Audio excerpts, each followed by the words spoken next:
Bueno, bienvenidas, bienvenidos, bienvenides a todos a esta actividad del Grupo de Trabajo en Salud Mental de la APS. Estamos hoy aquí presentando el relevamiento de situaciones de trabajo, condiciones laborales y atención en los dispositivos de salud mental de la CABA. El Grupo de Trabajo de Salud Mental de la Asociación tiene ya varios años de funcionamiento. En el 2020 hicimos un primer trabajo de relevamiento, en el cual analizamos un poco el impacto de la pandemia de COVID en lo que tiene que ver con los procesos de atención de los distintos dispositivos que se vieron reflejados, que participaron de esa instancia.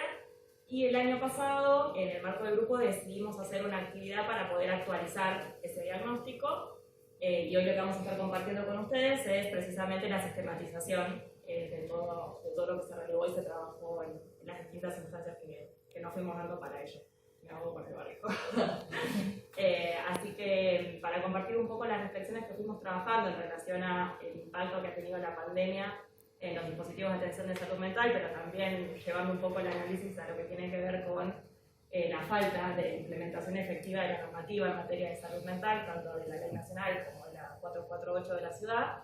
La idea es poder compartir un poco qué fue lo que fuimos trabajando, las conclusiones a las que llegamos y la situación en la que se encuentran los dispositivos de atención.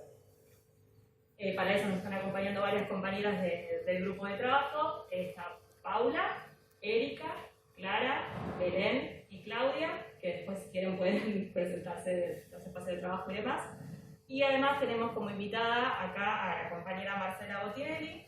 Marcela es psicóloga, es doctora en salud mental comunitaria y participante de la Comisión de Trabajadores y Formación en el Consejo Consultivo Honorario de Salud Mental y Adicciones, representando a la ULA, y está en calidad de comentarista acompañándonos en esta actividad. Así que, sin más, las dejo a las compañeras para que puedan compartir el trabajo que seguimos realizando. Bueno, ¿qué tal? Mi nombre es Clara, yo trabajo en el dispositivo CEMAR 1, que queda ubicado en Paternal. Allí mismo funciona el Centro Campo Cartel, que es un dispositivo de atención a población que presenta consumos problemáticos de sustancias y de población adulta. Junto con Belén vamos a estar presentando el relevamiento que se hizo a dispositivos territoriales y no hospitalarios de atención en salud mental del gobierno de la ciudad. Bueno, como comentó Yamila, este diagnóstico es producto de un relevamiento colectivo que se hizo a partir en el marco de un conversatorio que surgió en septiembre del 2021 y que viene a presentar algunas continuidades de otro relevamiento que hicimos en el año 2020, iniciado por este grupo de trabajo. Bueno, lo que estamos observando es que los dispositivos no hospitalarios fuimos sufriendo distintas modificaciones. Esto también llevó a una sobrecarga, modificaciones en nuestro trabajo, en nuestra tarea y también en la atención, lo que impactó, digamos, radicalmente, significativamente en la tarea, también en las funciones de las personas que trabajan en las guardias interdisciplinarias de salud mental. Lo que también habla de un vaciamiento de esta política pública. Por otro lado, digamos, voy a hacer mención de los dispositivos que formamos parte de ese relevamiento, ¿no?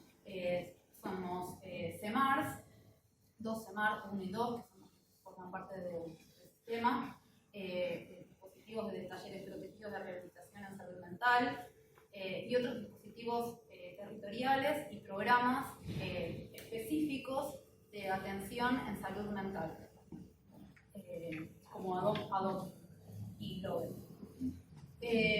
Bueno, lo que vemos es que nuestro objeto de trabajo se ve desnaturalizado por la desorganización y el desfinanciamiento de la política pública en salud mental. Esto es como algo que surge permanentemente en nuestro reglamento. En lo que tiene que ver con el acceso y el sostenimiento de los tratamientos en salud mental, a partir de la declaración de emergencia sanitaria, se observa que varios dispositivos fueron refuncionalizados. Esto se observa como más fuertemente en el año 2020, es decir, algunos dispositivos se refuncionalizaron en términos edilicios, otros en relación a las actividades, a las tareas asignadas al equipo profesional.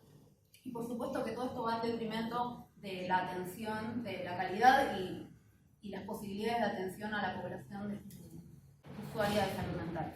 En el año 2021, si bien se pudo retomar ciertas tareas y modalidades de trabajo prepandémicas, todo, digamos, también fue incidiendo en un desgaste, digamos, profesional, digamos. Se fueron profundizando algunos desgastes de las condiciones laborales que ya veníamos arrastrando previas a la pandemia. En relación a los inicios de los tratamientos en salud mental, se observaron cierres de admisiones. Algunos dispositivos tuvieron más de 3 meses de demora para el acceso a los mismos. Se obstaculizaron derivaciones. Hubo interrupciones en los tratamientos de salud mental, y esto tiene que ver estrictamente con el reordenamiento que propuso la gestión de la pandemia. Muchas de las actividades se llevaron a cabo a partir de consultas remotas. Gran parte de la población con la que trabajamos presenta vulnerabilidad socioeconómica, por lo tanto, el disponer de dispositivos para poder garantizar la atención virtual era algo que no se hacía posible, además de otras condiciones materiales, tener privacidad para ello. Y ni hablar, digamos, de que hablamos con una población específica que quizás no es la estrategia ideal como para poder ser atendida de calidad, ¿no? Bueno, en relación a una novedad que sufrimos, algunos dispositivos no hospitalarios de atención, fue derivaciones realizadas por la línea Salud Mental Responde, que es una línea que depende de la Dirección General de Salud Mental. Muchas de las derivaciones no se ajustaban a los criterios ni los objetivos estructurados o presentados por los dispositivos. Entonces ahí se observaba como una prioridad en dar algún tipo de respuesta antes que garantizar como condiciones de calidad en esa atención. Bueno, estamos haciendo como mención de distintas cuestiones que tienen que ver en relación al vaciamiento de la política pública en salud mental, ¿no? En cuanto a lo que tiene que ver con las derivaciones a otros espacios u otros dispositivos, queda totalmente en manos de articulaciones y redes informales por parte de los profesionales, digamos, de los equipos, y muchas veces las derivaciones a psiquiatría son completamente difíciles. Habla de una escasez de esta disciplina y como poco recurso humano destinado a esa función. En cuanto el acceso, todo lo que venimos diciendo tiene que ver con que estas dificultades en el acceso a los tratamientos afecta transversalmente a todos los dispositivos de los distintos niveles de atención de salud mental, ya sean las guardias hospitalarias, las guardias interdisciplinarias de salud mental, como estos dispositivos territoriales y no hospitalarios. Y bueno, por supuesto que se vieron como doblemente afectados en la gestión de la pandemia. Y vimos también una sobrecarga en la demanda y dificultades para dar respuesta a toda esa demanda. En relación a instituciones de otras dependencias, muchas de ellas, o en su mayoría, mayormente en el año 2020, pero también en el 2021, no garantizaron la atención presencial.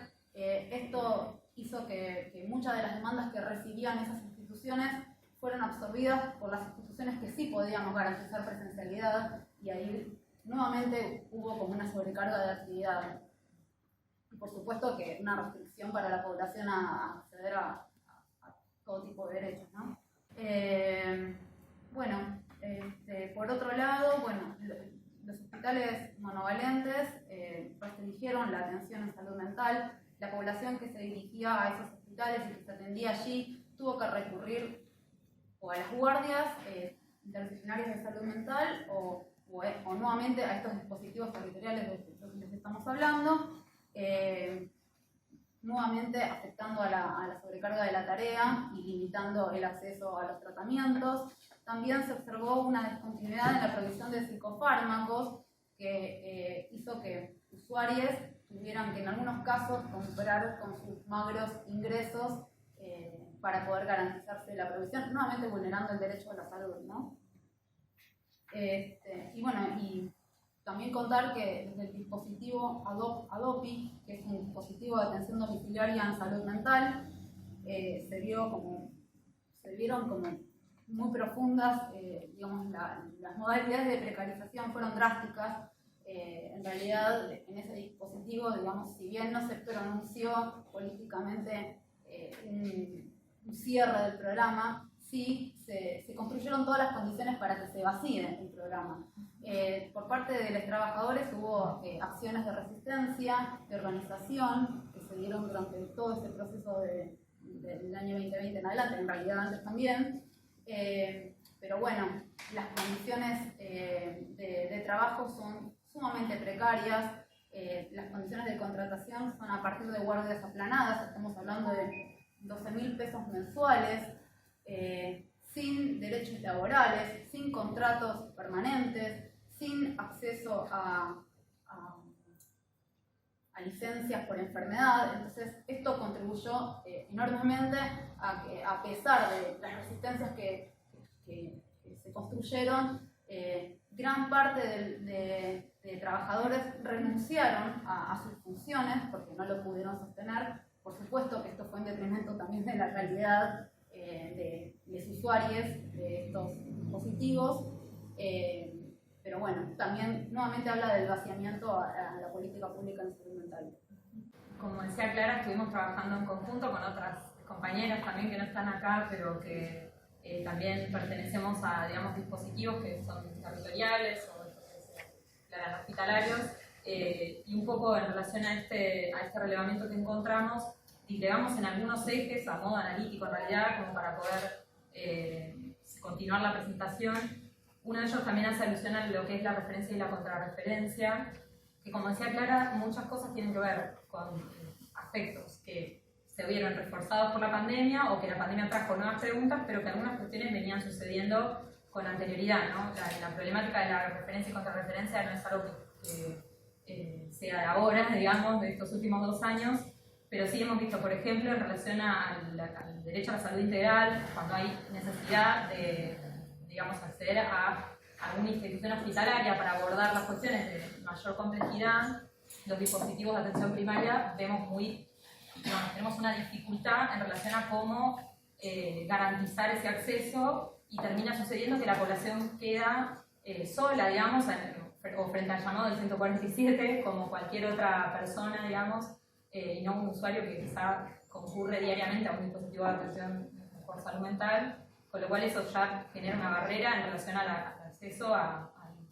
digamos, cuestiones de mayor complejidad en hospitales. Mismo lo que son las internaciones, cuando alguna persona requiere de algún tipo de internación y es un equipo que ya está evaluando eso, porque su equipo de atención que lo ve en el centro de salud diariamente, de todas maneras hay como un impedimento porque no tenemos las herramientas para poder gestionar eso desde del centro de salud. Entonces queda nuevamente como la sobrecarga de los equipos de guardia, que quizá además tampoco conocen esa situación y ya tienen una referencia en otro lado, porque es la única vía, digamos, de ingreso para conseguir una cama, ¿no? que algunas veces es necesario. Luego, bueno, esto que decía Clara en relación a las articulaciones que terminan siendo artesanales tiene que ver con eso, justamente porque no está garantizado cómo va a ser ese circuito y queda un poco al descubierto esta red descentralizada de cuidados progresivos, cómo es imposible de sostener si no existe una política pública seria que resuelva, digamos, cómo va a organizarse esa red de cuidados. Y en vez de ser una red de cuidados, termina la persona, digamos, circulando por distintos dispositivos sin poder finalmente acceder a lo que requiere, y los trabajadores de salud nos vemos, digamos, trabajando con esta red que por suerte podemos construir entre nosotros, con quienes, digamos, nos encontramos diariamente, pero termina en eso, ¿no? En una red artesanal y sobrecargando a la persona del servicio, que quizás es más amigable para tener una recepción. Y Además, la falta de articulación intersectorial en la política pública, que hace también que haya el acceso, digamos, a recursos que están, a derechos básicos que están ligados al derecho a la salud, como por ejemplo los derechos laborales, educativos, alimentarios y habitacionales, tampoco están garantizados, digamos, ¿no? No hay una articulación intersectorial en la cual podamos, ¿no? Hay muchas cuestiones que por ahí atraviesan la vida de las personas que tienen que ver con el acceso a una vivienda digna, por ejemplo, que desde salud no tenemos una herramienta específica o una articulación hecha para poder dar respuesta, digamos, a esa demanda. Bueno, un poco otro de los puntos tenía que ver con esto que ya mencionó también en relación al vaciamiento, que por un lado tiene que ver con algunos programas que sus características, como ADOPI, que sus características hacen que, si bien no hay un cierre formalmente anunciado, ese vaciamiento termina haciendo que la política caiga por sí sola, ¿no? Como muchos dispositivos también de atención a los consumos problemáticos que no tienen una estructura, digamos, y termina sucediendo un poco por esto, ¿no? El trabajo cotidiano de las personas que conforman esos equipos, y eso pasa un poco también con programas como ADOPI, hace que esos equipos existan, pero no es porque la política pública dé un marco para que eso suceda. Y lógicamente eso tiende a caer. Más cuando, digo, eso lo agudizó la pandemia también, porque el modelo médico hegemónico y la perspectiva biologicista también hizo que esto refuncionalizaran muchos dispositivos y de alguna manera las horas destinadas a los equipos en esa atención pasaron a ser para cuestiones de seguimiento de COVID, y eso también funciona como a modo de vaciamiento, porque entonces todo ese recurso humano, todo ese personal que está disponible debería estar disponible para la atención de las problemáticas de las personas con padecimiento mental, termina estando abocada como si fuese algo de mayor relevancia a tareas vinculadas a COVID. Y eso también es una forma de vaciar y cerrar servicios. Y ha pasado en casos, bueno, muy concretos de algunos dispositivos, no los mencionamos, pero bueno. Y bueno, después también está en relación a los condicionantes, un poco también esto de cómo manejamos el acceso, ¿no? Cómo las personas, digamos, pueden acceder a los turnos con la implementación en la atención primaria de las turneras, también de algún modo, digamos, va en detrimento de nuestra capacidad de apropiarnos del proceso de nuestro proceso de trabajo, que muchas veces no podemos ni siquiera nosotras decidir a quiénes, digamos, y cuándo y cómo se va a brindar esa atención, porque están elaborados, digamos, mediante este acceso a las turneras, que limita el acceso a la población y también a nosotras nos quita como autonomía en la decisión, digamos, de cómo son nuestros procesos de trabajo. Así que, bueno, a grandes rasgos ese es un poco el relevamiento que hicimos desde los dispositivos de atención primaria. En muchos puntos se encuentran, lógicamente, con los hospitales monovalentes y con las guardias, por esto mismo que decía Clara, ¿no? Obviamente que muchas cuestiones que en atención primaria suceden repercuten o que no suceden, repercuten en otros dispositivos. Sigo yo con hospitales generales. Bueno, buenas tardes, mi nombre es Claudia Pugliese, yo soy trabajadora social de guardia, trabajo en la guardia del Hospital Tornú. Voy a compartir la parte del documento que habla específicamente de lo que son los equipos interdisciplinarios de salud mental de las guardias de hospitales generales. Claramente obtenemos esta correlación entre todos y partimos de un mismo análisis en el cual la ausencia de un plan de salud mental en la CABA, puntualmente, con las complejidades y los direccionamientos de la Dirección de Salud Mental, pensar las condiciones de atención y las condiciones laborales hacen que sea un escenario que está empobreciéndose de manera continua. Cuando trabajamos esto en el conversatorio, que éramos varias compañeras y compañeros de distintos hospitales, con distintas singularidades que están de alguna manera volcadas en el documento, pero claramente esto no es algo nuevo, es algo que viene de hace muchísimos años, como una política concreta, y la pandemia vino es a agudizar y a mostrar y a dejar más explícitamente esto. Nosotros este relevamiento es una segunda etapa. En una primera etapa lo hicimos de una manera como posibilidad de poder llegar a las autoridades en su momento, entre los distintos reclamos que se hacían en el primer año de la pandemia, con la absoluta soledad que había.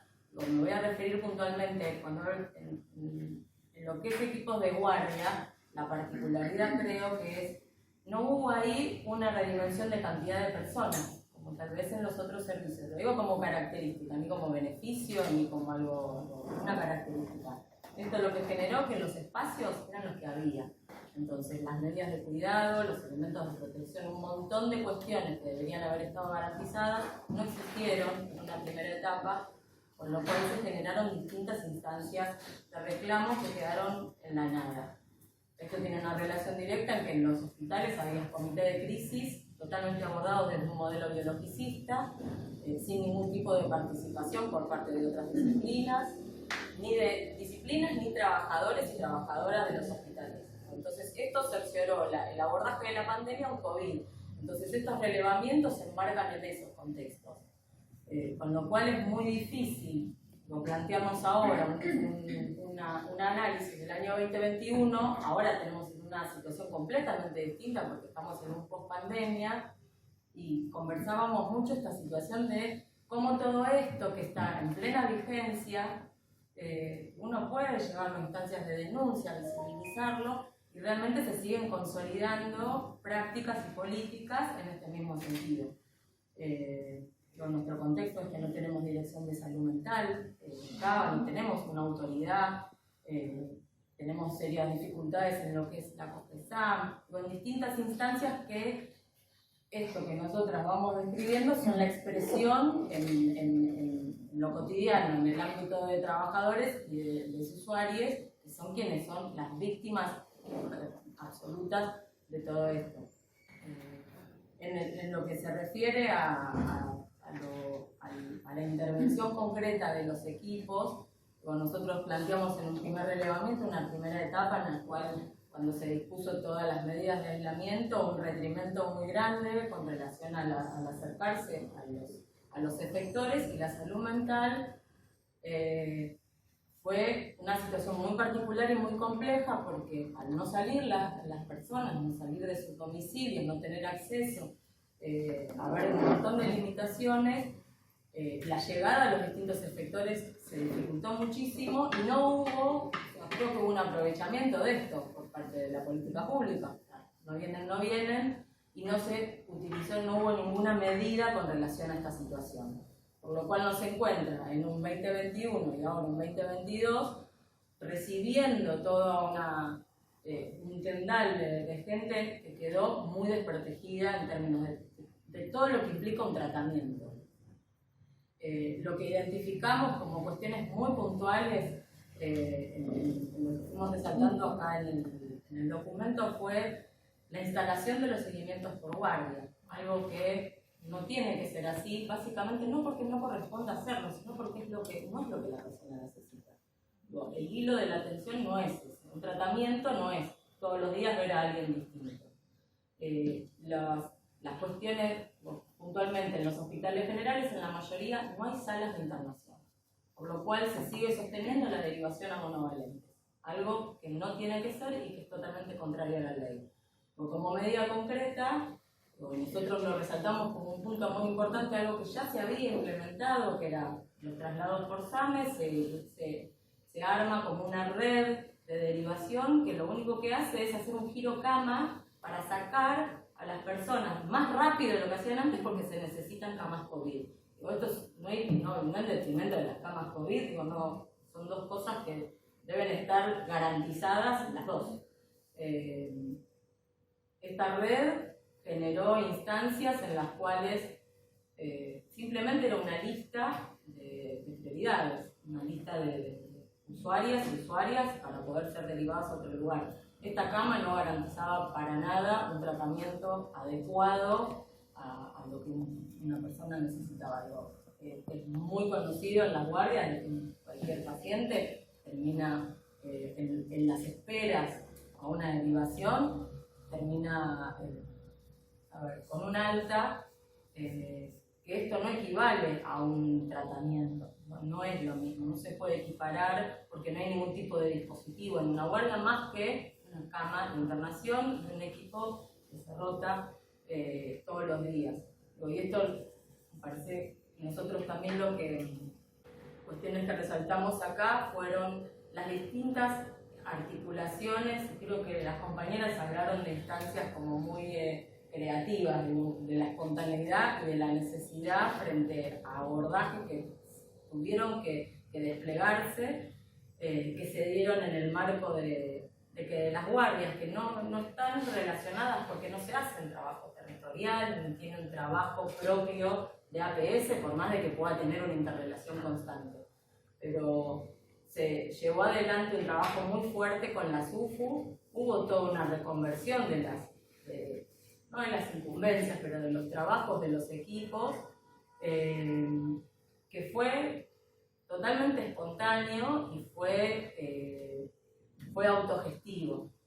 Creo que estos son los logros que hubo en términos de los distintos equipos de poder haber llevado adelante cuando no había nada, no había ningún direccionamiento institucional desde los propios efectores, y que esto redundaba en algún punto en las voluntades, en las articulaciones previas que se tenían, porque tampoco se contaba con una red institucional que pueda garantizar los circuitos. Esto creo que fue de las dificultades más grandes que hubo en los equipos de guardia.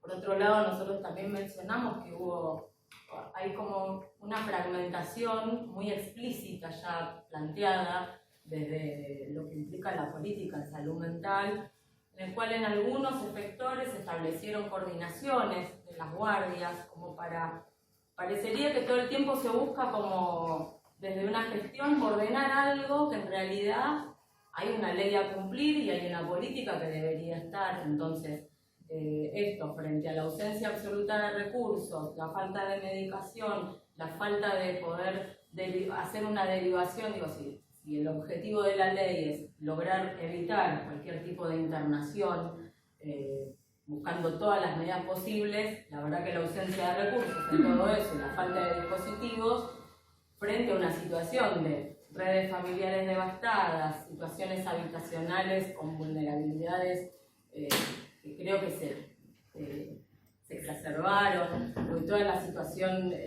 económica que trajo aparejada la pandemia, hacen de todo este trabajo un trabajo muchísimo más complejo. Por lo que nosotros ahí lo mencionamos, este tema de que también fue un planteo desde una propuesta, desde la División de Salud Mental, el poder establecer coordinaciones por los equipos, pero también las modalidades son no haber una formalidad en acercar estas redes, estas indicaciones, si uno lo quiere decir, propuestas o algún direccionamiento. Entonces, como que resaltábamos dos puntos. Por un lado, que en las experiencias que hubo puede ser una experiencia que sea favorable, porque creo que en los equipos lo que se ha demostrado es que la voluntad y todo lo que implica la modalidad de atención, esto puede llegar a funcionar. El punto es que son roles o cargos que están enmarcados en la informalidad. Entonces, cuando está todo en lo informal, y en algunos sí y en otros no, la verdad es que no hay una unidad de criterios. Por lo que sigue dando cuenta de cuestiones de una fragmentación y de una intencionalidad, porque decir que hay una ausencia de política, no es que hay una ausencia de política, sino es una política concreta hacia un vaciamiento prácticamente, o hacia hablábamos antes con las compañeras, todo lo que implica la mercantilización y todo lo que es los tratamientos y la medicalización de un montón de patologías. Después fuimos marcando, desde la guardia se hacen articulaciones de manera permanente con distintos organismos y tenemos, al menos están los organismos de protección de derechos, con los cuales cuando se da cualquier tipo de internación implican una presencia. El hecho de la pandemia condicionó esta presencia, por lo cual estas garantías se vieron interrumpidas de alguna manera, porque la verdad es que con un paciente que ni siquiera tiene un celular es muy difícil que alguien se comunique, que no hay redes familiares, con lo cual también esto fue reconfigurando los mecanismos, e incluso en situaciones de niños y niñas, con todo lo que implica las intervenciones con el Consejo. Algo que fue extremadamente complejo fue el que los equipos se tuvieron que hacer cargo de las firmas de las actas acuerdos, que suponen una implicancia, una responsabilidad para la acción que se tome con relación a un niño o una niña que en ese momento están en la guardia. Todo esto en un marco de ausencia de recursos, hasta incluso para llevar adelante este tipo de comunicaciones o informes, o materialmente, en el sentido de lo más práctico. También una característica que se sumó en este periodo fue todo lo que implica los informes a través del ámbito judicial. Lo que sucede, que también no es algo nuevo, que desde el sistema de salud se dé respuesta a otras áreas también. Entonces, todo lo que quedaba por hacer evaluaciones que no son consideradas en el marco de la urgencia, sino que claramente hay otras áreas que no están pudiendo cubrir, fueron llevadas también a los hospitales en horarios de guardia que no tienen que ver con lo que la persona en ese momento necesita. Esto no pasa por la disponibilidad o no de la guardia en ese momento. O sea, no es lo adecuado para el usuario o para el usuario en ese momento. Entonces esto fue una sobrecarga aún más para los equipos. Nos parecía que con todas estas características, sumado a las limitaciones en términos de los espacios tanto de atención, que siempre fueron en muchos casos el pasillo, el patio o un lugar externo, se exacerbaron aún más porque no había espacios en los cuales se puedan respetar las distancias, las redes que acompañan, que se acercan con los pacientes y las pacientes, a veces ni tenían posibilidad de tener un elemento de protección personal adecuado, y uno tener limitaciones también para poder darlo, o que esto no sea parte de la atención integral. Entonces, lo que para nosotras trabajamos es una falta absoluta o al menos evidenciamos eso de las guardias. Cuando en algún momento fue como la boca de entrada de un montón de situaciones, porque la guardia tuvo la relación directa con la UFU, y en la UFU aparecieron no solamente los casos de COVID, aparecieron todas las situaciones familiares y todas las temáticas que abordamos expresadas en ese momento a las 10 de la noche sin ninguno, o sea, sacaron protocolos por todos lados, todos los días, y no había cuestiones concretas de cómo abordar una internación familiar, con una situación de discapacidad. Entonces todo eso implicó un armado de alguna red, algún contacto, de organizarnos entre compañeros y compañeras, entre buscar la manera de que esto funcione y poder tener la respuesta, al menos la más adecuada para ese momento. Y no quedó solamente en cuestiones de armar algo en el momento. Hubo muchísimas intenciones lo reitero porque nos parece más que importante, de llevar esto a los comités de crisis, a que esto estaba sucediendo, a que era una realidad, que el hospital no se cerraba a las 2 de la tarde. Y esto fue muy complejo. El documento es mucho más amplio, detalla un montón de cuestiones, pero nos parecía que para pensarnos en ese momento en lo que fue la pandemia, no sé si decir es, porque realmente es algo muy cercano todavía, pero estamos viviendo en un tiempo de post-pandemia en el cual nosotros mencionamos como demandas específicas, tal vez Erika lo podrá mencionar mejor desde el Tobar, pero las situaciones con niños y adolescentes. Hoy estamos con situaciones que son completamente diferentes, o sea, situaciones, patologías o situaciones familiares que existían, que atravesadas por la pandemia, hoy implican otro tipo de abordaje y de recursos y demandan otro tipo de atención. Entonces me parece que poder utilizar esto, la idea del documento creo que es eso, poder, o al menos la intención fue esa, poder volcar lo potencial también y las fortalezas, hubo un montón de fortalezas que creo que pudimos llevar adelante con un desgaste absoluto por parte de los equipos, incluyo a todos los equipos de los inspectores, equipos y todos los trabajadores y trabajadoras de cada sector. Así que bueno, gracias.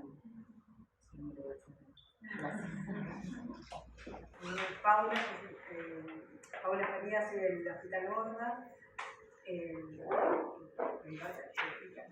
Yo soy Erika Munter, soy de la guardia del Hospital Tabargas.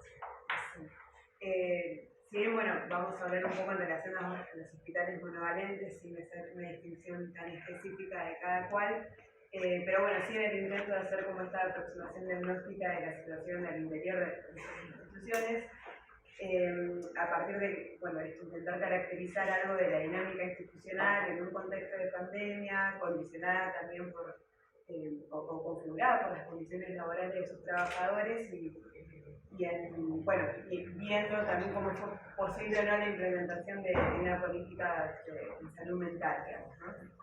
Y para esto, digamos que es un intento de generalización donde no especificamos tanto los distintos servicios a los que hacemos referencia, como que hacen, ¿no?, a los hospitales permanentes, como ser servicio de guardia, de servicio de internación, de servicios externos. Lo que sí pudimos ver es que más allá como de la especificidad de cada uno de estos espacios, ¿no?, y de sus lógicas de trabajo, hay una similitud, ¿no?, en cómo se fue, digamos, modificando ese cotidiano laboral y que, digo, entre los distintos servicios, y que también se asemeja mucho, digamos, a lo que comentaban las compañeras de los dispositivos de APS y de los hospitales generales, ¿no? Y que justamente, digamos, estas similitudes tienen que ver con las falencias que ven nombradas las compañeras y que dan cuenta, digamos, o vuelven a poner sobre la mesa la importancia, digamos, de la necesidad, digamos, de una política pública, digamos, en salud mental, o sea, realmente articulada, ¿no? O sea, que sea de carácter institucional, sectorial, interministerial, ¿no? Porque sabemos que desde salud, o sea, no podemos como resolver, digamos, a todos los determinantes sociales que atraviesan, ¿no? Y asumir y abordar, digamos, un sujeto, digamos, que padece, digamos, en la dimensión y en la complejidad que esto implica. Entonces, nada, esto, el ver, digamos, también y escucharnos también permitió como, bueno, volver a registrar esto una vez más, ponerlo, digamos, sobre la mesa como parte de lo que se tiene que poner como agenda pública, ¿no? Y que a la vez, hoy por hoy, estas falencias, o sea, y un poco lo que nombraban las compañeras, vuelven a dar cuenta, digamos, de cómo se obstaculiza al fin y al cabo el proceso de atención de salud mental, digamos, y de atención en salud mental, y también como esto, o sea, repercute y dificulta, digamos, el acceso de la población a su derecho a la salud, digamos, ¿no? Y pensaba, digamos, también en cómo esto,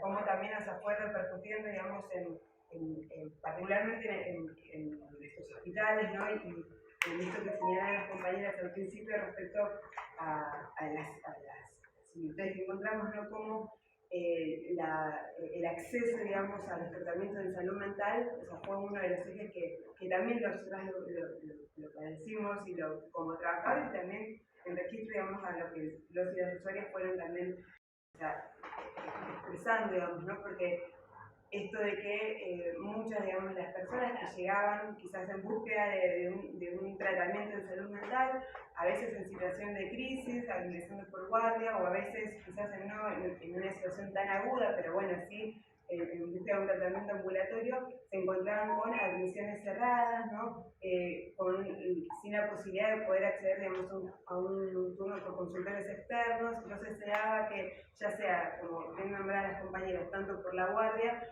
muchos de estos intentos de seguimiento, ¿no? De tratamiento, entre comillas, debiesen ser por guardia, o que nos ha pasado también, digamos, en el caso de las internaciones en salud mental, que varios de nuestros usuarios también, o sea, que se encontraba ya en condiciones de alta, no, o sea, incluso como al interior de nuestros propios hospitales, no pudiéramos hacer una derivación, digamos, un servicio de su propio hospital por no contarse, digamos, con con dotación de personal, o sea, por no contarse, digamos, con la posibilidad de un turno y que, por tanto, ese servicio de internación debiese seguir, o sea, a sus 20 usuarios internados y a la vez a los 20 que le dio el alta, ¿no? O sea, generar una sobrecarga, un desgaste en lo que hace, digamos, lo que han nombrado las compañeras, ¿no? En lo que respecta a la calidad, digamos, de esa atención y también a las condiciones, o sea, laborales, ¿no? De quienes terminamos, o sea, llevando a cabo, digamos, esta labor.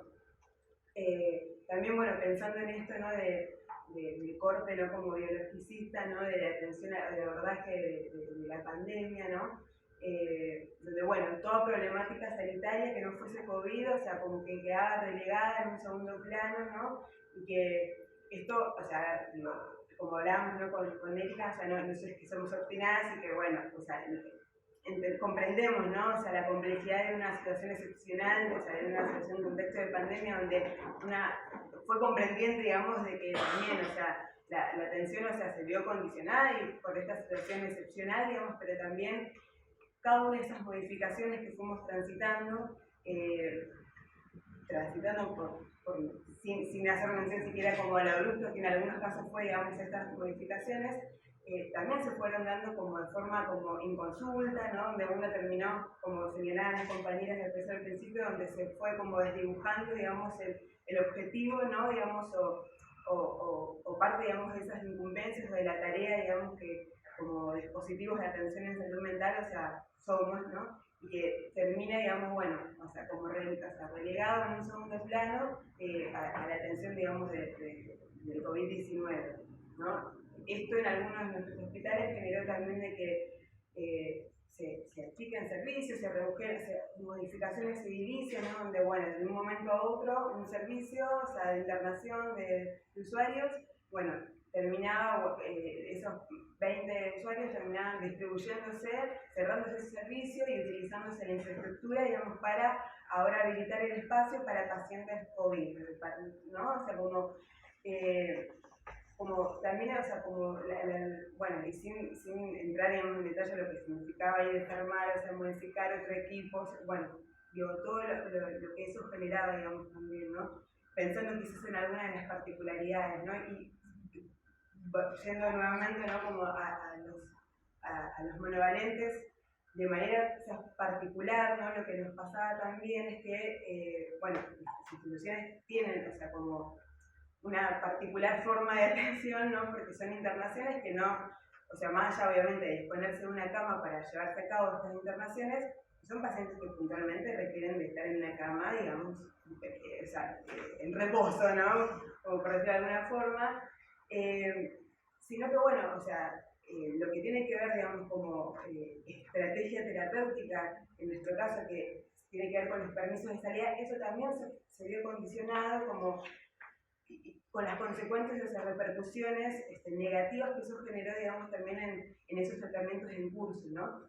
Y que a la vez, esto si bien parece como un detalle, ¿no? Que en un primer momento, o sea, se restringieron por completo, digamos, se suspendieron, o sea, específicamente lo que tenía que ver con los permisos de salida, y posteriormente, digamos, si bien, bueno, lo hemos visto en la pandemia, fueron habiendo como distintas etapas y momentos epidemiológicos, si se quiere, estos permisos de salida, pero esta cuestión es como que no había una situación o una comunicación oficial de lo que sucedía con esto, que no es un detalle menor, digamos, de que se permita o no una salida, que se permita o no, digamos, como bueno, darle una gradualidad, digamos, a estas externaciones, a estos proyectos, digamos, ahí de egreso, ¿no?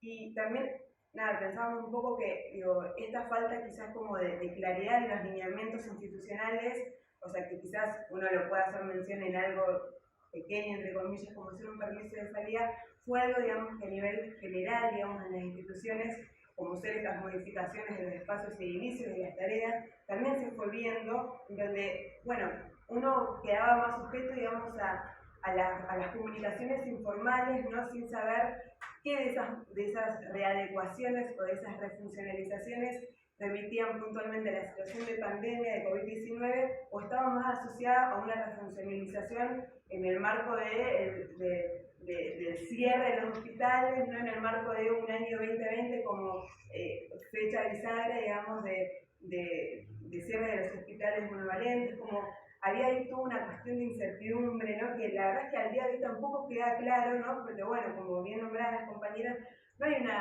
un plan de salud mental, digamos, de CABA, digamos, donde nos ordene o siquiera lo podamos como discutir, ¿no? Que no sea únicamente lo que circula de rumor de pasillo, ¿no? O lo que uno puede ver en cuanto a movimientos, ¿no? al interior de la institución. Entonces, eso también es como un poco, o sea, enfermante, ¿no? O sea, como este manejo de la incertidumbre, ¿no? Y que también, bueno, como traíamos, o sea, como traían las compañeras, ¿no? Que hoy en donde estamos en un momento ahí como de post-pandemia, como bueno, o sea, también, o sea, hay cuestiones que debiesen como empezar discusiones que volviesen debiesen retomarse, darse, ¿no? Sin embargo, bueno, digo, estamos como todavía sin siquiera directora, digamos, de la Dirección Nacional de Salud, perdón, de la Dirección de Ciudad de Buenos Aires, Dirección General de Salud Mental. Y a la vez, digo, pensábamos, ¿no? Como en estos, ¿no? O sea, 2 años de pandemia también fue como muy difícil, digamos, que esto se pueda, o sea, que realmente los lineamientos, o sea, de nuestra legislación vigente, ¿no? O sea, realmente se puedan como aplicar en tanto política de Estado, ¿no? Y que esto no solamente contemple como que la superación de una lógica manicomial donde la atención no esté acotada, digamos, al suministro de psicofármacos, que de hecho hay estadísticas del sindicato, digamos, argentino de biomédicos y farmacéuticos donde dice que la venta de psicofármacos aumentó, o sea, 4 veces más que los medicamentos comunes. Entonces, digo, para como poder superar, digamos, esta cuestión de que la atención en salud mental, o sea superadora a lo que es el suministro de psicofármacos, pero que, o sea, como pensando en uno de los aspectos, ¿no? Pero que también, o sea, esté asociado, o sea, tenga como un anclaje en un sistema, digamos,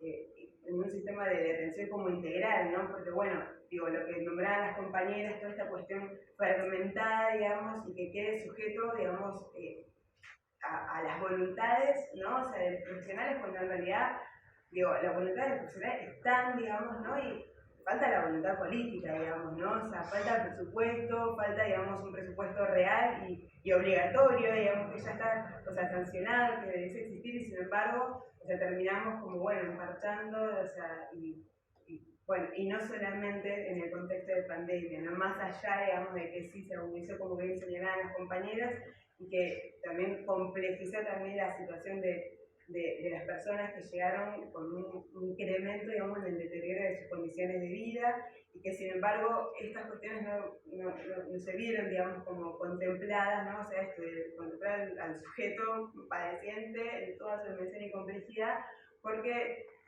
digo, lo que tiene que ver, por ejemplo, con una de estos determinantes sociales de la salud, como ser bien nombrada, cuestión habitacional, o sea, digo, nada, fue muy difícil también, por ejemplo, digamos, que muchos de nuestros usuarios, o sea, pudieran acceder a subsidios habitacionales, ¿no? Muchos usuarios también que ya venían con, o sea, no solamente aquellos que vieron agudizadas su situación y sus condiciones de vida, sino también aquellos usuarios internados que con internaciones de larga data incluso, que lejos, digamos, de poder quizás tener alguna pronta derivación o externación, o sea, bueno, esos dispositivos también vienen restringidos, la posibilidad de vacantes, ¿no? O sea, no sé, ejemplo, digamos que un subsidio habitacional que antes se otorgaba PAMI para que la alternativa, digamos, a las externaciones no sea la institucionalización a una detención geriátrica, bueno, hoy ese subsidio sigue suspendido, ¿no? O sea, como, y otras cuestiones también que tienen que ver, digamos, con cómo se fue, o sea, también descuidando, dejando de lado, cuestiones que, bueno, que tienen que ver, digamos, con la atención integral, digamos, a la salud mental, como para... Sí, por ahí lo único que nos quedaba por nombrar, no sé si las chicas lo quieren nombrarlo, es la dificultad también a nivel de la atención en el subsistema privado, ¿no? Nos estuvimos refiriendo particularmente al sistema público y al sistema público de la ciudad, entonces yo creo que a esto habría que agregarle, un poco lo mencionamos también en el documento, dificultades en el subsistema público conurbano, ¿no? Que también es un tema que aparece en los hospitales monovalentes en particular, aparece una demanda muy fuerte de personas que hacen un recorrido por 1, 2, 3, 4 centros de salud, guardias, instituciones, hasta que finalmente llegan en general a la guardia del monovalente en situaciones muy críticas. A veces es el primer contacto en el que efectivamente reciben una atención luego de haber ido, ¿no? Golpeando con muchas puertas, y lo contrario es gente que efectivamente tiene medicina prepaga o tiene obra social. Digo medicina prepaga porque hay gente que tiene medicina prepaga y aún en la medicina prepaga no es atendida, o es atendida de manera muy deficitaria, o no tiene ningún tipo de atención, respuesta o resolución en la urgencia, ¿no? Si te pasa algo en la urgencia, no hay nadie, aún en profesionales de consultorio particular también pasa eso, ¿no? Entonces el problema con el subsistema privado realmente se agudizó un montón, tanto para traslados, para efectivizar internaciones en concreto, como para garantizar tratamientos con cierta seriedad, ¿no? Y para responder en la urgencia. La referencia inclusive con la que vienen las familias a las guardias es: me dijeron que venga acá, pero en su prepaga no me dijeron nada, me dijeron que si me pasa algo, venga acá. Bueno, el sistema público siempre está abierto, siempre atiende y las puertas están para todos, pero la verdad es que se producen situaciones que son muy injustas para digamos, en un contexto en el que hay una cama en posibilidad de ser ocupada, muy injusto para el que viene después y no tiene acceso a una obra social o una medicina prepaga. Es muy injusto que digamos, prestadores y empresas y demás que bueno, juntan mucho dinero por parte de todos sus asociados, sus aportantes, no respondan y no den cumplimiento, digamos, si hay deficiencias en el sistema público, un poco lo que hablábamos antes, ¿no? Si hay deficiencias en el sistema público para el cumplimiento de la ley de salud mental, bueno, en el subsistema privado es como muy obsceno, ¿no? Situaciones que se producen a diario, así que por ahí agregaría eso y después ya sería como ser redundante en lo que ya se plantea. Lo primero que quiero decirles es la felicitación. Porque no como una cuestión condescendiente, ni siquiera como una cuestión de empatía profesional, sino la felicitación para sostener al mismo tiempo de todas estas actividades la actividad de el registro, la sistematización y la visibilización de estas condiciones y de estas situaciones. Y eso no es sencillo porque primero, por mucho que estemos formados en las prácticas, lo que prima es la práctica de atención. Y luego, la respuesta a todos los requerimientos diarios de esas prácticas y todas las condiciones de realización de esas prácticas que ustedes han detallado y que en el informe hay muchas más. Para los que no lo leyeron, les recomiendo que lo lean porque si no fueron sumamente sistemáticas en poder transmitirlas, hay un detalle de información, un una calidad y cuidado en los registros de la información que me parece sumamente importantes. Así que, en principio, felicitarlas y agradecerlas. La segunda cuestión que me parece importante a señalar es que en esta mesa hay mucha feminización, ¿no?, de ese trabajo, ¿no? Y esta perspectiva de género, de los cuidados, en la integralidad, en la posibilidad de sostener las formas de vida, como muy feminizadas en el sostener, más allá de la función y profundizar y en ese sentido, bueno, muchos informes muestran esto de estas características particulares que visibiliza la pandemia, ¿no?, de cómo las redes informales de cuidados, de trabajo, de sostén cotidiano, la pandemia las visibilizó rápidamente, mostrando, bueno, esas cosas que todos sabemos, que todos naturalizamos, ¿no?, que uno se levanta a la mañana, se lleva a los chicos al colegio, el otro va y viene y los retira el abuelo, no lo podían retirar los abuelos. No lo podíamos llevar a los escuelas. Los abuelos con quién se quedaban, ¿no? Los adultos mayores, ¿quién se acercaba a ellos, ¿no? Y entonces, todo ese entramado que está detrás de cada una de esos datos que ustedes propusieron y que ustedes relevaron, ¿no? Tanto de las personas con las que trabajamos, de las personas que asisten al sistema de salud, como de quienes trabajamos en el sistema de salud. Y ese es el otro punto, y el contralor que tuvo la pandemia, ¿no? Que para cada uno de estos puntos que ustedes fueron relevando, uno podría decir la precarización de las condiciones de trabajo, la precarización de las condiciones de vida. Y además, para las personas que se atiendan, es la precarización de sus condiciones de trabajo por fuera y de sus condiciones de vida por fuera. Y para los profesionales que están atendiendo y para quienes trabajan en el sistema, es la precarización de sus condiciones de trabajo y las precarizaciones de sus condiciones de vida. Entonces, en ese entramado, me parece que hay como posibilidades, quizás algunas cuestiones para reflexionar de la complejidad o de la riqueza de la información que ustedes recolectaron y sistematizaron, ¿no? Una primera cuestión es esto de pensar los marcos normativos como habilitantes de derechos, ¿no? De derechos para todos, todas, todos.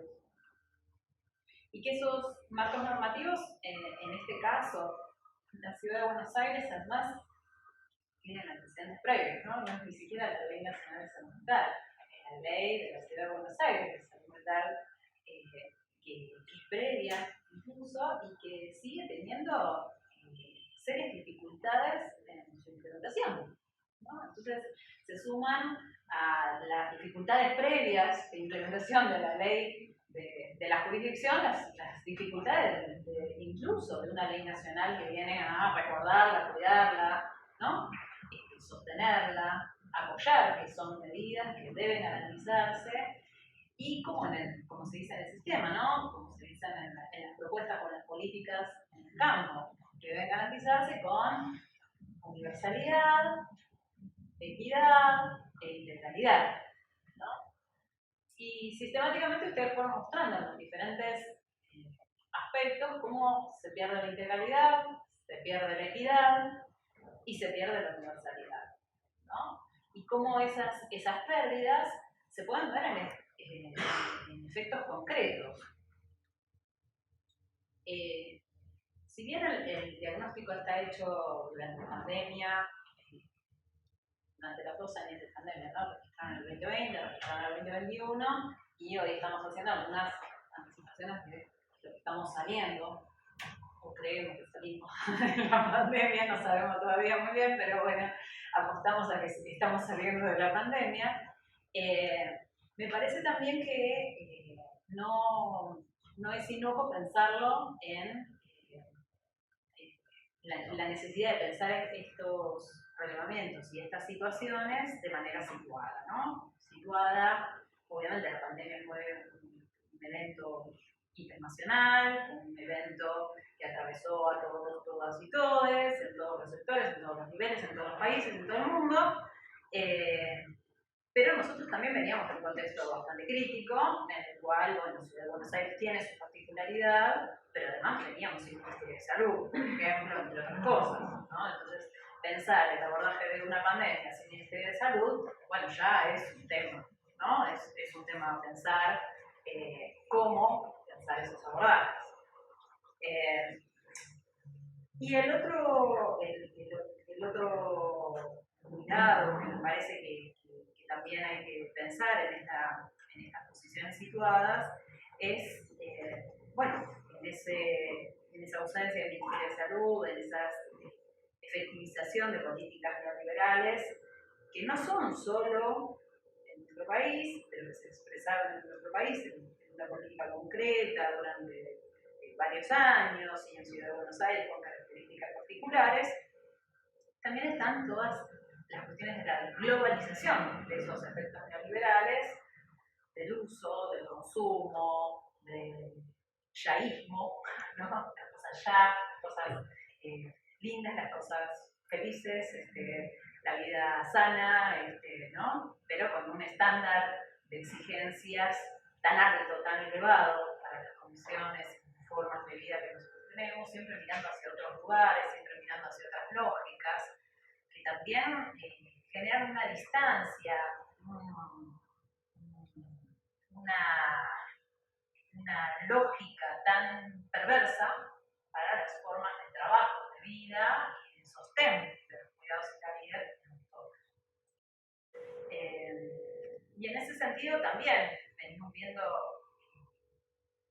en la Comisión de Trabajadores, donde también participa Claudia, en el Consejo Consultivo, y venimos trabajando en el Consejo, esta cuestión de que tampoco tenemos herramientas concretas que nos hayan formado para todas esas nuevas lógicas o las lógicas de transformación de esas prácticas.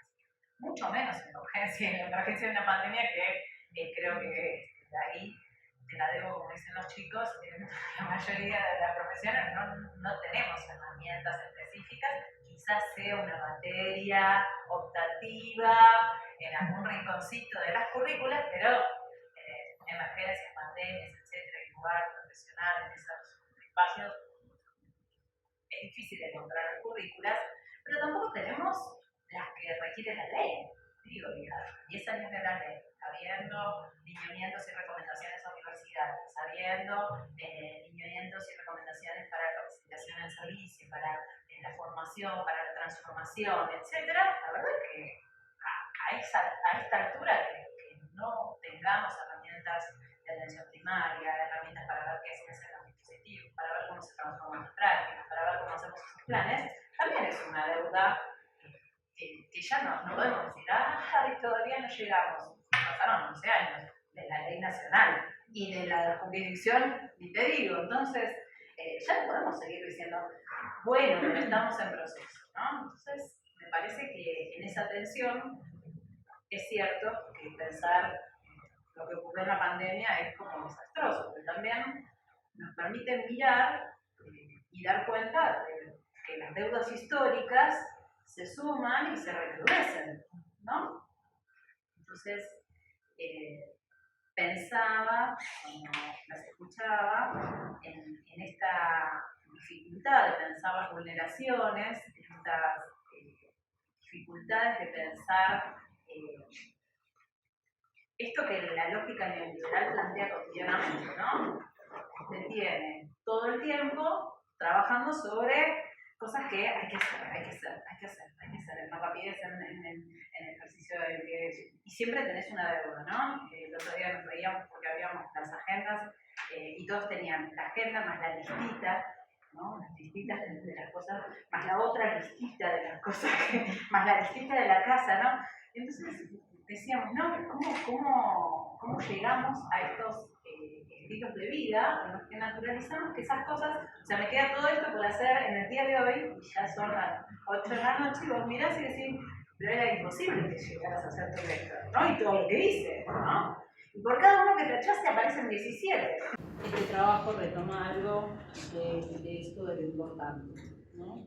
La posibilidad de como colectivo de trabajadores volver a pensar cuáles son nuestras condiciones y posicionarlas desde un lugar no de pura queja o pura crítica, sino desde el lugar de visibilizar los problemas y dar cuenta de ellos para una acción concreta, para una interlocución, ponernos en otro lugar de interlocución, ¿no?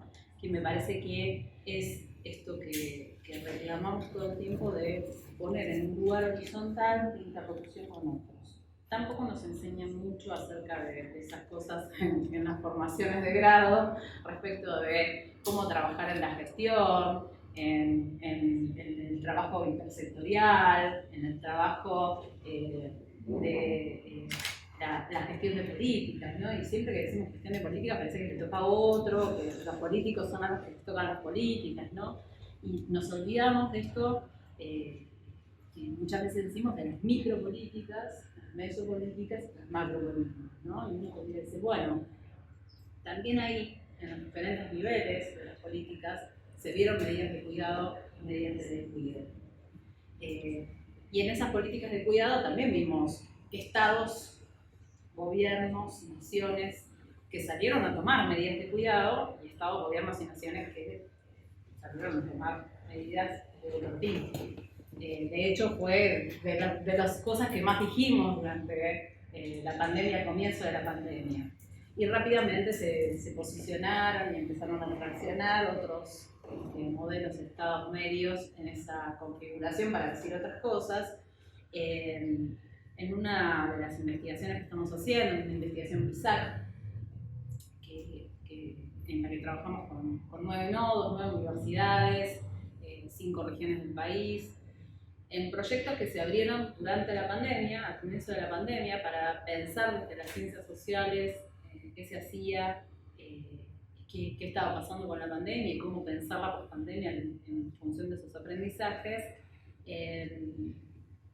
La pandemia también permitió establecer estas redes, ¿no? Establecer la posibilidad de trabajo con otros que hasta ese momento también pensábamos que solamente estando presencialmente podíamos hacer. Y estos programas, el proyecto PISAC, por ejemplo, que fueron una convocatoria de la agencia con un subsidio, etcétera, pedían que fueran entre jurisdicciones, entre universidades, entre territorios, ¿no? Nosotros propusimos justamente mirar esto de las políticas de cuidado, las medidas de gobierno que se tomaron y su relación con las prácticas territoriales de cuidados en salud mental, ¿no? Y en prácticas territoriales incluimos todas, las que tienen que ver con las organizadas por los sistemas de salud, de educación, etcétera, pero también las que tienen que ver con la organización territorial, que también vimos durante la pandemia que tenían una forma de rápidamente posicionarse y poner creativo, poner toda la creatividad del juego para poder sostener las lógicas de cuidado de todos y todas, sin esperar las decisiones y las medidas, etcétera, pero también reclamando, sin dejar de reclamar, ¿no? Y en ese sentido me parece también pensar estos niveles de Estado como lógicas de cuidado no es un tema menor, ¿no? ¿Qué pasó con esas medidas? Nosotros veíamos en el proyecto PISAC, bueno, medidas, se tomaron medidas integrales, se tomaron medidas para diferentes sectores, se tomaron medidas en diferentes áreas, pero muchas de esas medidas no llegaban a las jurisdicciones, o sea, eran medidas nacionales, eran medidas, y no llegaban nunca a quien tenían que llegar. Entonces, no solamente la medida, sino las formas de implementación, las formas de interniveles, ¿no? De Estado y en los diferentes espacios, cómo se jugaban esas medidas. En ese sentido, me parece que salud, educación, siempre son de las menos agraciadas, porque siempre estamos en el lugar de cubrir las necesidades, ¿no? Estamos para los problemas, justamente, ¿no? Entonces, en ese lugar también se diluye esto que ustedes visibilizan de qué pasa con estos estas lógicas de trabajo que seguimos sosteniendo, que pese a todo lo que hagan, nosotros tratamos de seguir siendo creativos. Y ahí, de verdad, digo, los aplausos al personal, a los personales esenciales, la verdad es que tendrían que seguir durando, ¿no? Pero más que aplausos, digo, ¿y cómo se generan políticas respecto de eso? ¿Cómo llegaron las políticas? O sea, porque incluso hubo un montón de anuncios respecto de subsidios, mejoras salariales, condiciones, etcétera, pero y ahí también vimos dentro del proyecto que si las políticas son enunciadas, pero no llegan efectivamente, o la tardanza en llegar efectivamente a quienes las necesitan es muy grande, se convierten otra vez en una violencia, ¿no? Se convierten otra vez en una carga que se vuelve violenta para las personas, porque me está diciendo que me está dando algo, pero a mí no me llegó, ¿no? Entonces se genera ahí una situación que otra vez se vuelve enojosa y, como ya vimos, la pandemia nos volvió a todos un tanto ásperos y un tanto poco sociales, ¿no? Algunos dicen que perdimos la capacidad de socialización que venimos ejercitando históricamente las personas, y que tenemos poco tacto para las cosas, que tenemos poco timing, las personas reaccionan de manera muy brusca muchas veces. Esto se está viendo ahora con la vuelta a todas las instituciones también, ¿no? Esto de este es mi espacio, estas cosas, ¿no? Enojos, cosas poco funcionales, que también habrá que ver cómo las tratamos. Pero no podemos seguir discutiendo condiciones generales cuando todavía no tenemos dispositivos territoriales que puedan sostener no una beca, no una asignación de 12.000 pesos para un Adobe. O sea, y que ni siquiera está reconocido, que no cubre ni siquiera la contratación laboral. O sea, eso es una incondición, ¿sí? Eso ya es violento, ¿no? Del mismo modo que personas que están internadas no pueden ser externadas por condiciones técnicas, ¿no? Incluso en el Consejo Consultivo venimos reclamando por la implementación de fallos como el fallo de Faturro, que tiene fallo, pasó por todo el proceso, pasó por las denuncias, pasó por las pruebas, por los peritajes, por los fallos, se hizo el fallo, se acordó que tenían que externar a las personas y no es de 1 año, 2 años, 3 años, no es que solamente pasó en la pandemia, es de hace muchos años. Entonces, ¿qué pasa? ¿Cómo puede ser semejante avasallamiento, incluso habiendo tenido un fallo judicial, ¿no? Entonces, esas cosas son las que no nos dejan dormir y nos ponen nerviosos y por más que intentemos, me parece que es como parte de las cosas que no se ven, ¿no? Y una última paradoja que me parece que está bueno mostrar es esto de, bueno, obviamente para todos los sectores, público, privado, obras sociales y prepagas, y vemos cómo vuelve hacia lo público la demanda cuando se esquivan las condiciones de cumplimiento en los otros sectores, porque, bueno, finalmente nosotros tenemos en nuestra Constitución y en nuestra legislación esta condición, y bienvenida sea que tenemos esa cobertura, pero bueno, también es cierto que vuelve, si no se restringe esto, si no se vuelve a explicitar las condiciones de atención y las obligatoriedades de los otros sistemas, esto se vuelve como un boomerang hacia el sistema público, que además es lo que muestra que en el sistema público se baja la calidad de atención, se precarizan las condiciones de trabajo, etc. Y entonces por eso se cierra lo público y entonces es como que vuelta a la rueda de vulneración, de etiquetamiento, de desprestigio, etc., ¿no? Entonces, incluso en esta paradoja de que al sistema de atención en salud mental es tan difícil entrar como salir, ¿no? Hace un tiempo que yo vengo diciendo que es es una paradoja en sí misma. La gente que está encerrada no logra salir y no logramos que puedan salir, y los que están afuera y necesitan de la atención del sistema no logran ingresar al sistema. O sea, van rebotando en las puertas, van rebotando en los servicios, van rebotando y no tenemos a dónde decirles que vayan, ¿no? Y ni siquiera llegan a la escucha de alguien que los aloje, que los contenga, etc. Y en ese sentido me parece que es una condición salutífera de este grupo, es una muestra de cuidado y de vida en esto que Elena de la Aldea y Ignacio Lenkovic trabajaban sobre la identidad heroica, ¿no?, de los trabajadores de salud, de querer hacer, de querer salvar, etc.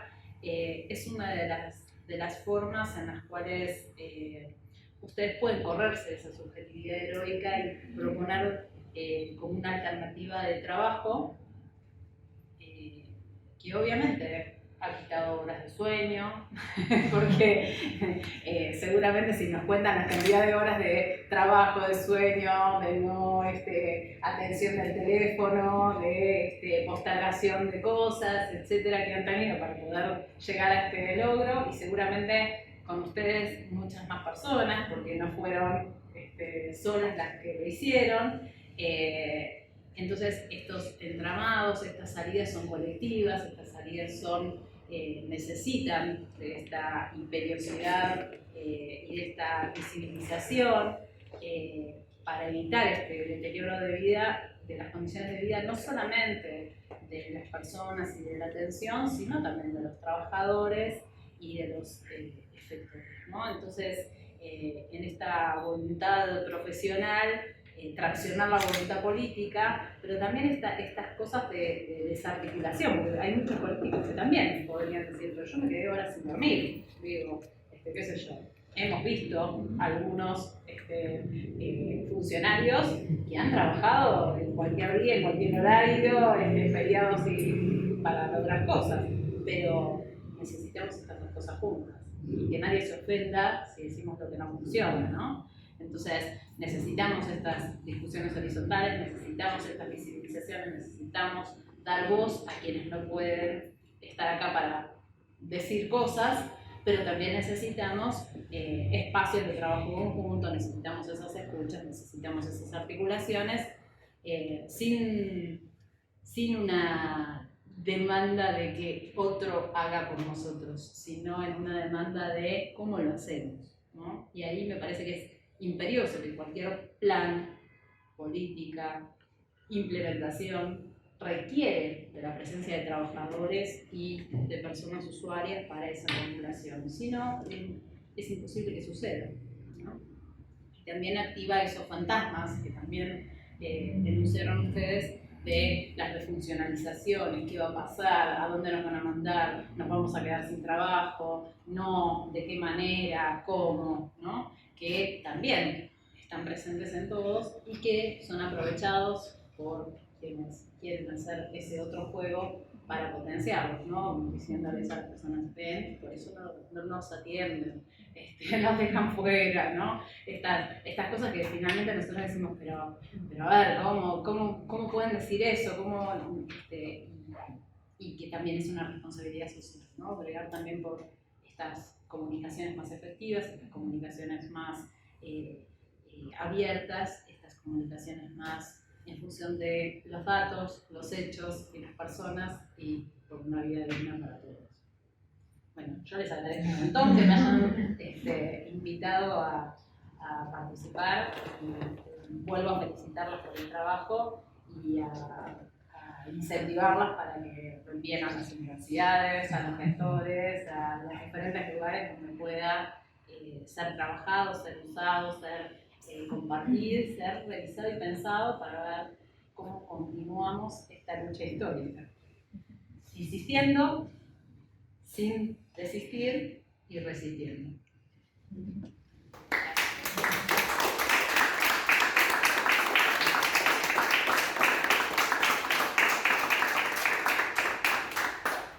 Muchísimas gracias. gracias a todas, fue buenísima la mesa y lo que fueron compartiendo de la producción y los análisis también súper ricos.